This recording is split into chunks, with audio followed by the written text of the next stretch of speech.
മക്കളെ നാളെ മാത്സ് എക്സാമാണ്. അടിപൊളിയായിട്ട് എഴുതണം. ഒരുപാട് കുട്ടികൾ മെസ്സേജ് അയക്കുന്നുണ്ട്, സാറേ ലൈവിലൊന്നും കണ്ടില്ലല്ലോ, 2 ദിവസമായിട്ട് ഉറങ്ങാൻ കഴിഞ്ഞിട്ടില്ല. നിങ്ങളുടെ ആ പ്രഡിക്ഷൻ ലൈവിന് വേണ്ടിയിട്ടുള്ള ക്വസ്റ്റ്യൻസ്, ഒരുപാട് വർഷത്തെ ക്വസ്റ്റ്യൻസ് റെഫർ ചെയ്തിട്ടും അപ്പോൾ ആകെ ഉറങ്ങാഞ്ഞിട്ടാണെന്ന് അറിയില്ല, എന്താണെന്ന് അറിയില്ല, ഭയങ്കര തലവേദനയായിട്ട് നല്ല നമ്മൾ പറയില്ല തല പൊങ്ങണില്ല എന്ന് പറയുന്ന പോലെ ഇതാണ്. അപ്പോൾ ഞാൻ ലൈവിൽ നിൽക്കാൻ കഴിഞ്ഞിട്ടില്ല.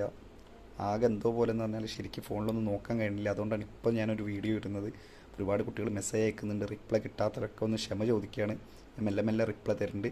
നമ്മൾ അനീന മിസ് പ്രഡിക്ഷൻ വീഡിയോ ഇട്ടിട്ടുണ്ട്, ഒരുപാട് കുട്ടികൾ അത് ചോദിക്കുന്നുണ്ട്. അപ്പോൾ അത് പോയി കാണാം. എന്തായാലും എൻ്റെ പ്രഡിക്ഷന് വേണ്ടിയിട്ട് നിങ്ങൾ വെയിറ്റ് ചെയ്യരുത്. അനീന മിസ് എന്ത് ചെയ്തിട്ടുണ്ട്, സെറ്റാക്കി തന്നിട്ടുണ്ട്. അപ്പോൾ അതൊന്ന് പോയി കാണണം മക്കൾ. ഓണം എക്സാം അടിപൊളിയാക്കണം. ഞാൻ നാളെ മറ്റന്നൊക്കെ ആയിട്ട് ലൈവിൽ വരും. തന്നെയാണ് പ്രതീക്ഷ. വരണമല്ലോ, എൻ്റെ മക്കളെ കാണാതെ ഞാൻ എങ്ങോട്ടാണ്. അപ്പോൾ എന്തായാലും സെറ്റാക്കാം. നമുക്ക് വീണ്ടും കാണണം, ലൈവിൽ കാണണം കേട്ടോ. Okay bye. നല്ല അടിപൊളിയാക്കട്ടെ എക്സാം. എല്ലാവരും ഓൾ ദ ബെസ്റ്റ്.